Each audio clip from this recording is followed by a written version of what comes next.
Mume wangu, toka uondoke una mwezi sasa. Sasa hivi umerudi unataka kuondoka tena leo. Cha usiku inamaanisha unataka mimi niache kufanya kazi? Mimi pia natamani sana kukaa na nyinyi hapa nyumbani, lakini inashindikana kwa sababu hizi ni kazi za watu. Mimi nimeajiriwa, sijajiajiri. Nikija kukaa hapa nyumbani tutakula nini? Alafu pia nilisema kwamba hela ya matumizi ikiisha unipigie simu, lakini wewe hujawahi kujaribu kunipigia simu hadi mimi nikupigie simu. Kwa nini? Kiukweli dawa yao hicho wanachokifanya wala sio kitu kizuri.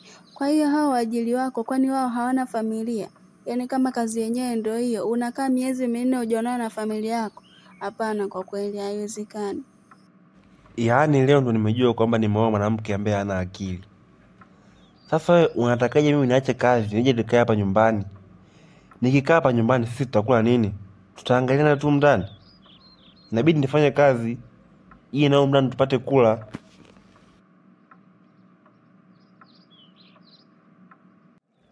Yaani mpenzi wangu Anita, leo nina habari mbaya, nina mawazo balaa. Nimefukuzwa ile kazi. Mabosi wamegundua kuwa kuna hasara ilitokea. Ni zile hela ambazo mimi nilizitoa ili nikupe wewe na kujengea nyumba. Sasa maamuzi yangu ni kwamba mke wangu nitamrudisha kijijini, alafu mimi nitakuja kuishi hapa na wewe, maana ile nyumba pia ni ya kampuni, wanataka nyumba yao. Unasemaje wewe mbwa? Yaani uje ukae hapa kwangu, nyumba ni yangu. Nyaraka zote za kwangu. Uje ukae tu hapa, utanilisha nini mimi?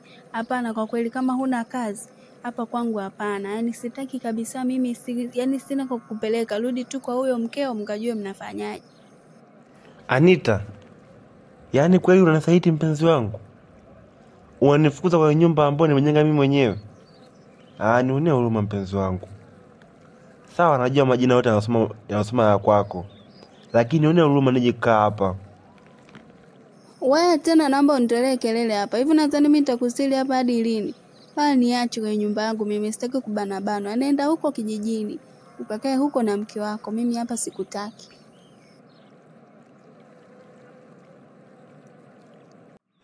Mke wangu, wewe vipi tena, mbona umewahi kurudi? Si ulisema kesho una majukumu?